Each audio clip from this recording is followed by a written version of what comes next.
मित्रमंडळी, सध्या सोयाबीन पीक वाढीच्या अवस्थेत आहे.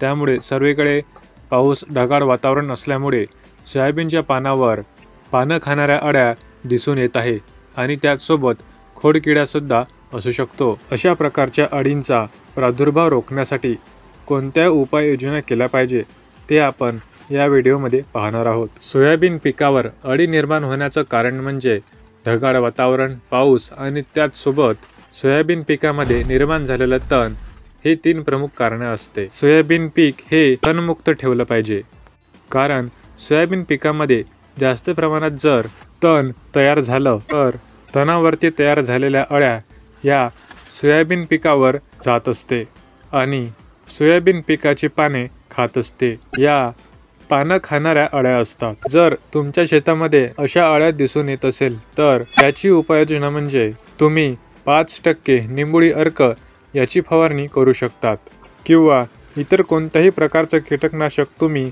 सोयाबीनवरती फवारणी करू शकतात. पण मात्र मित्रमंडळी, निंबोळी अर्क याची फवारणी केल्यामुळे कमीत कमी 1 महिना सोयाबीन पिकावर अळीचा प्रादुर्भाव दिसून येत नाही. हा एक फायदा या निंबोळी अर्काचा असतो. मित्रमंडळी, सोयाबीन पिकामध्ये अळीचा प्रादुर्भाव होऊ न देण्यासाठी तुम्ही सोयाबीन हे पीक तणमुक्त ठेवलं पाहिजे. त्यासाठी तुम्ही कोणत्याही प्रकारचं तणनाशक हे औषध तुम्ही मारू शकता आणि त्याचसोबत फवारणी सुद्धा करू शकता.